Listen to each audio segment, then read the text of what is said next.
Have you ever seriously loved a story and then it ended? Oh god, it ended. We see it time and time again. The most anger and vitriol towards a story is generally when it's wrapping up. Unless you're Rent-A-Girlfriend, then it's basically just every week. When My Hero Academia ended, it got lambasted and Deku was made the face of unemployment, and also the face of being friendless for life. When Jujutsu Kaisen ended, it got a lot of backlash because of what people perceived to be broken promises, like never doing the merger, because surely Jujutsu Kaisen is the first story in which the big bad loses. I'm sure a lot of you are aware that Chainsaw Man just ended, and that, comes with some of its own issues. Thank you, Mr. Samura. Huh? Samura? Because, you're a samurai without an eye?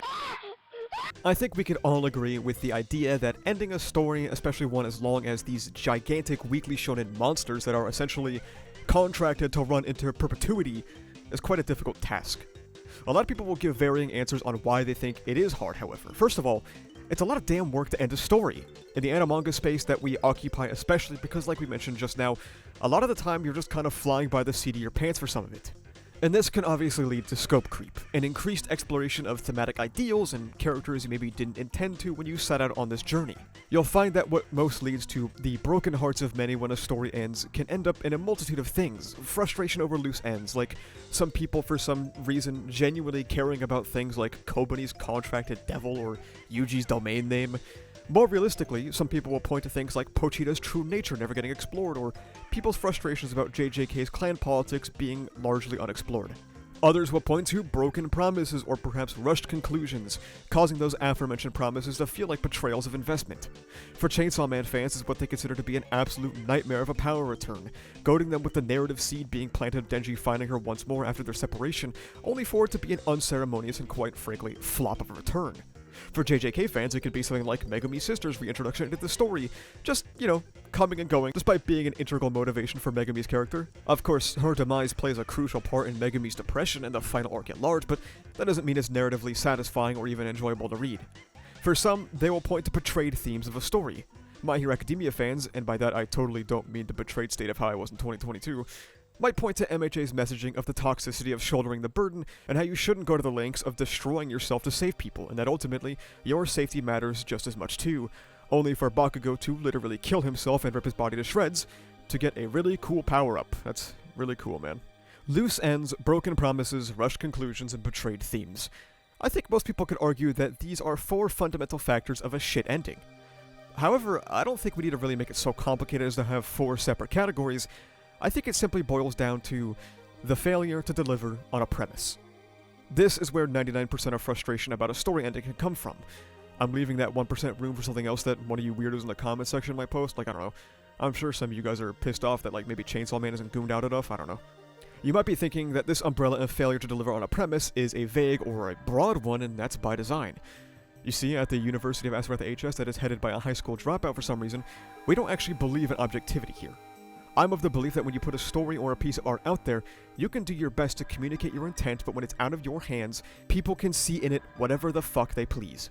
Now, of course, you have to substantiate your ideas, right? You can't just say something like, Deku being a completely hollow puppet of a character in the final act makes sense because being analytical wasn't really that big of a part of his character, and expect everyone to just agree with you because that's your interpretation. Because for clarification, people have said this to me, and it's stupid and ridiculous, and they have nothing to say to support it. It is agenda-brained bullshit, okay?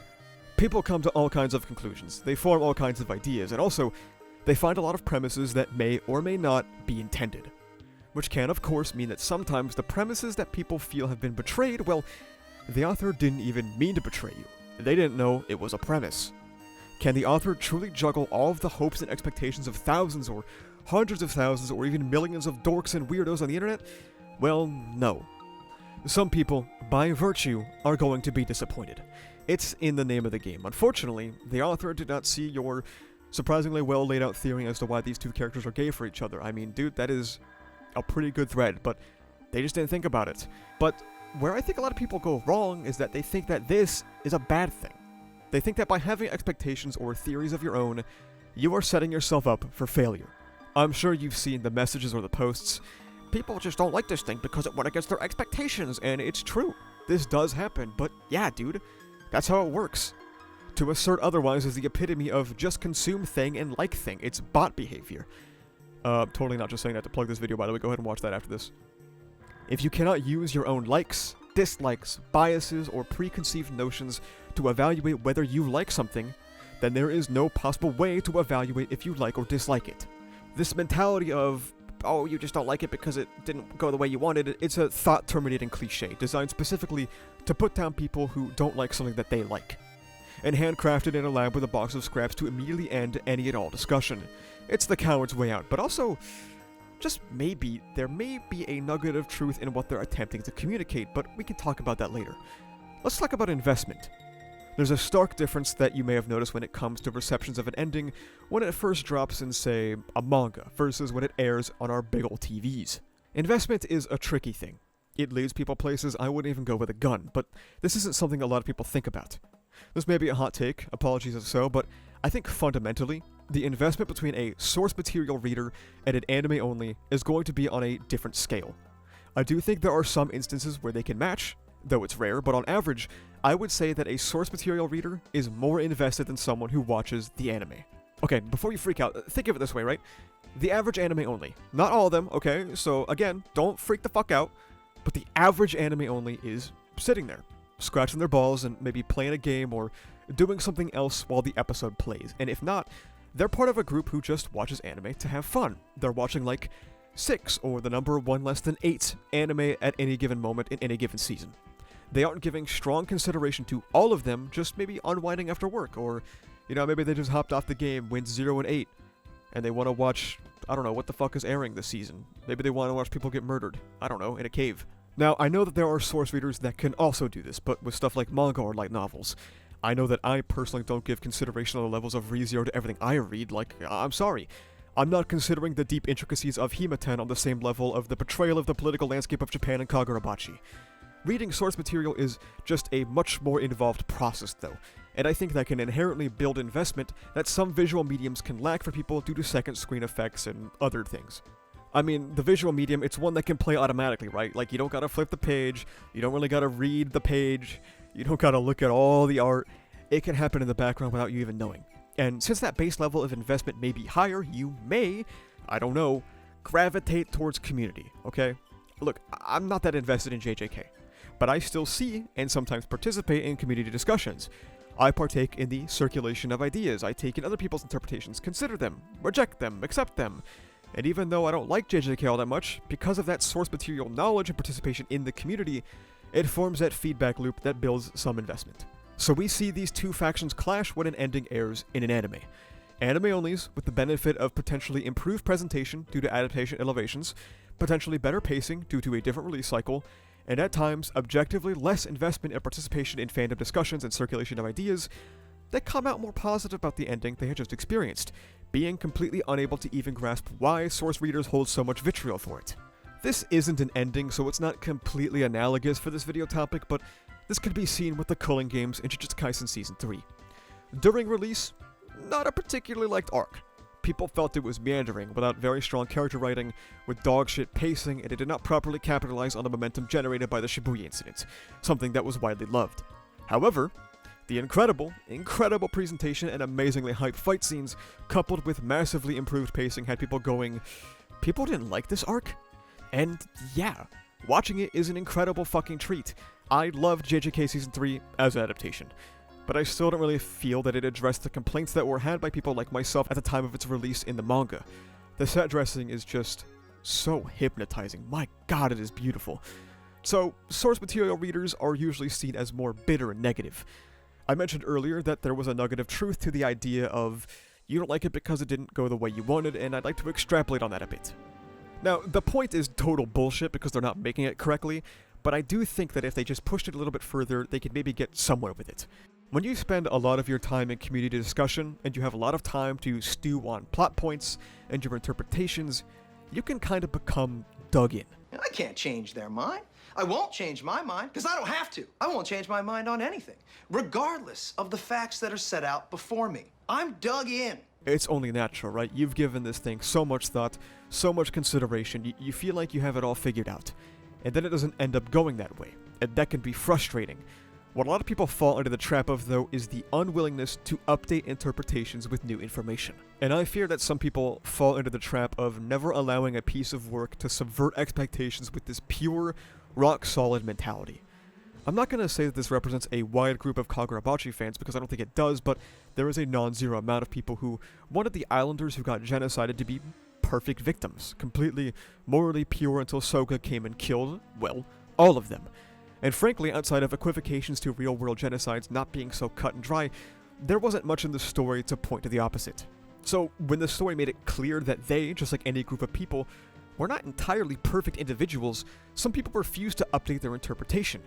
It's not that states and countries at large are generally guilty of some crimes, but that doesn't mean that they deserve to be genocided. It's, I'm going to double down and reject the update entirely. Kagurabachi is doing pro-colonialism posting. I just want to reiterate that this is not a broad fandom opinion, but it does exist. This, however, does not absolve all pieces of fiction attempting to update, change, or rework interpretations. Sometimes you can update your interpretation, and you know what? This is something a lot of people get wrong, okay? That new interpretation can suck fucking balls, okay? You can prefer the old interpretation, and this happened to me, very controversially, with My Hero Academia and the godforsaken Iron Might sequence. I've spoken about this many times at this point. I was a big All Might fan. I believe that his story was one reflecting the pain of becoming powerless. How a man who was larger than life itself, who could solve any situation and save anyone he wanted to, was now relegated to feeling completely helpless, being unable to save everyone. It led him down a dark path of debating even his own state of being alive, but what felt triumphant about All Might's arc was that he finds the will to keep living in changing his method of heroism. It's a recurring theme in My Hero Academia, how you can be a hero in more ways than just beating up the bad guy. That's what the controversial school festival arc was all about. Jiro saving people like Eri, not through being a punch-kick merchant, but saving their hearts. And I thought that All Might had found his heroism by raising the next generation, to not falter where he had, because All Might's reign had created an underbelly of villainy that he was ill-equipped to address. However, Iron Might blows all of that away. He becomes the hero by, once again, putting his life on the line and punching and kicking the bad guy. No longer is he encouraging the next generation on the sidelines, while still preserving the legacy of All Might and using his status as the previous, still alive, symbol of peace to spark hope in the world. He directly contradicts the series' themes of not killing yourself for the sake of others, by almost killing himself for the sake of others. He goes directly against the series' themes of heroism via different methods by immediately regressing and killing himself. Now, according to the MHA community anyway, the updated interpretation is that Iron Might shows that even the powerless can save people, and that every little contribution helps. I reject this interpretation, because it fucking sucks for the aforementioned reasons. A new interpretation does not automatically equal a better one, especially when it feels directly at odds with things the series had established throughout its entire runtime, only to spill it all over the floor at the very end. And that's how you get into themes and such territory. According to some, the fascist lens to view art. Or as normal people would say in real life, hey, what's up? Themes and such is unfortunately receiving the potential man treatment, in that its misuse and misapplication is leading to it to become in itself a nothing burger, thought-terminating cliche. However, its initial premise existed as just another way to say, ideas are only as good as the execution. Saying something is thematically enriching is not automatically a powerful argument. Just about everything a series does is in service of its themes. It's a tautological statement that doesn't actually mean much. You can say that the constant misery cycle of Denji in Chainsaw Man Part 2 was thematically poignant, and well, you might be right, but that does not mean that everyone enjoyed its execution. That much is clear. Perception of execution is obviously going to vary on a case-by-case basis, such is the nature of art. And you can make your case for why you think something is well executed. There's nothing stopping you there, but there's also nothing stopping someone from either disagreeing or even not liking the theme to begin with. It's okay to not like a new spin on an old idea. You're not automatically wrong for being an old invested fan. You are also not wrong for updating your interpretation and liking one more. You are free. The three most prominent examples we're using throughout this video are My Hero Academia, Jujutsu Kaisen, and Chainsaw Man, but I'd like to hone in a bit on the first and last one, mostly because Jujutsu Kaisen was never something I was super interested in, but we can take these two series as prime examples of the kinds of stuff I've been discussing throughout this video. My Hero Academia is an example of source readers being very split on the final arc and the ending at large. Look no further than the comments of my video reviewing the entire final act, in which I'm either a smart fella making good points or a fart smeller, or perhaps the dumbest person on planet Earth. Something that kind of goes unmentioned when talking about the perception of MH's ending and the damage done to it is leak culture. Crusty little goblins paying people in Japanese bookstores $60 to risk their lives to take hasty phone pictures of a magazine that isn't supposed to be out yet, so that they can post it online for a lot of Twitter likes. Artist intention be damned. Dogshit pictures of a manga coupled with translations done by people who translate shit as a hobby leads to multiple, and I mean multiple, misconceptions when it comes to a story's ending. Some people never corrected their interpretations of Deku's ending even after the official translation came out, because the leaked translation insinuated that Deku was relegated to a decade of solitude from all of his loved ones and friends. So began the social media humiliation ritual of Deku, who frankly, I don't feel much sympathy for because that character fucking stinks. While the ending is still, in my opinion, sorta cool to Deku, it's not to the level that some people still to this day believe it to be. I dislike the ending for a vast majority of reasons, that much is clear. But when it came time to air in the anime, a lot of people simply never resonated with my arguments for why MH's ending and final arc and final act is shit from a butt. Because we're operating on two very, very different levels of investment. Me, the unfortunate diehard MHA fan who invested hundreds and hundreds of hours into the series and content for it, and some guy bunch of numbers calling me a disgrace to humanity because he watched the Bakugo episode and it made him cry. When you jump into something when it's done, it's just different, man. You aren't present for the years of discussion and theory crafting. You aren't there for the heated debates and ideas. You have the work in front of you, and your mind doesn't really get to wander all that much, especially because after all that time, the community that remains is different from what it was before. The people who disliked what it became had already moved on with their lives, while the people who liked it continued to chat. So when you jump into this community of an already finished work, there is, for lack of a better term, community revisionism. Ideas, theories, or concepts that were once widely accepted are now buried under the sand or looked down upon because the proponents of them left the community, and as the general sentiment of the community shifts towards a more positive space, now that it's just the enjoyers remaining. Pervasive throughout the Chainsaw Man community is, in my opinion, the stubborn refusal to look at things in a new light. The aforementioned issue of not being able to update your old interpretation. For clarity, not a huge CSM Part 2 fan. I give it a 7 out of 10 before its ending, and with its ending, I don't even know what I would give it honestly, maybe a 6, I would have to think about it. A lot of people were very, very frustrated with the idea of Denji's regression in Chainsaw Man Part 2. I was included in this camp when I was reading Chainsaw Man Part 2 weekly, or, well, is it bi-weekly? Or is it monthly? I don't really know. It's kind of hard to tell because, like, one thing happened in that manga every 3 chapters. Anyway, I was not a fan of Denji's regression. However, after that, I reread Chainsaw Man entirely, Part 1 and 2, back to back, and it kind of dawned on me. He didn't regress. He didn't really change all that much in terms of being controlled. It's more of a continuation of his struggles than regression.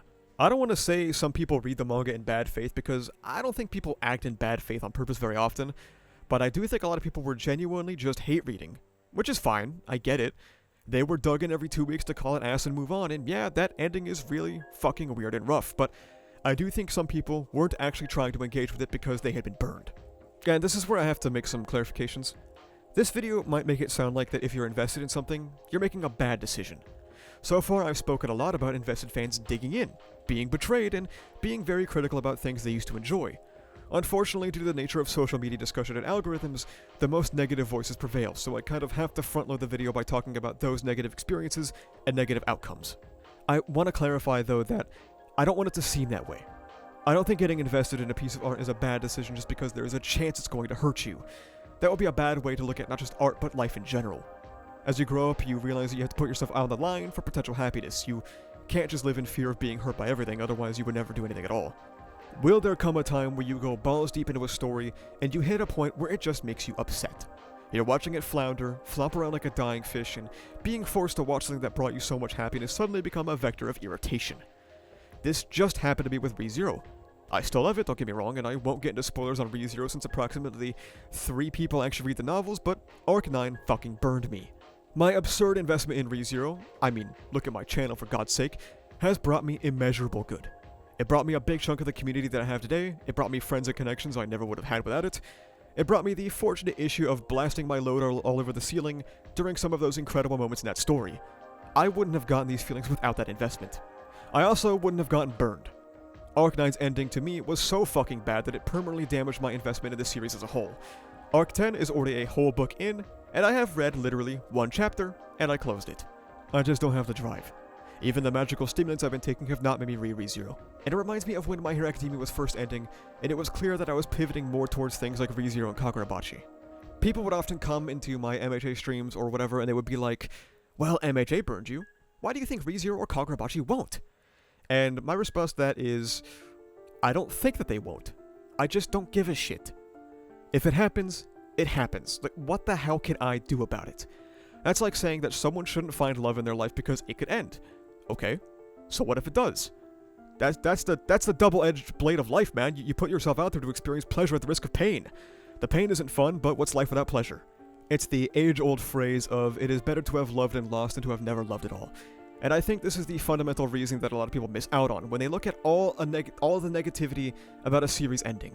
They think it stems from a place of unadulterated hate, or it comes from some aspect of the person that is inherently unreasonable. But for a lot of people who switch up, it doesn't have anything to do with that.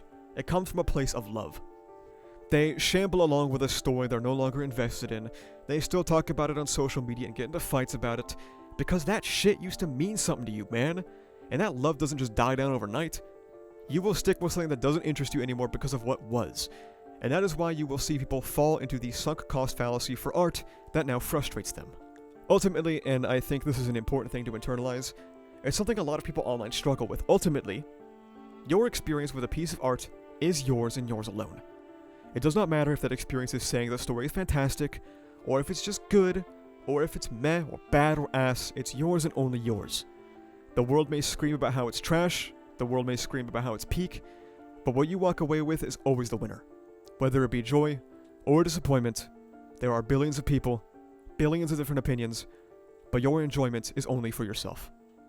Thank you so much for watching. If you like this video, make sure you subscribe for more. You can also check the description down below to become a member, which gives you benefits like early videos, membership badges, and cool custom emotes. You can join the Discord where we talk about ReZero, Kagurabachi, Jujutsu Kaisen, and all kind of stuff. Additionally, you can go to the channel store and pick up some awesome stickers made by our channel artist, so you can carry the power of Graphia with you on your water bottle. That's about it though. Thank you for watching. See ya.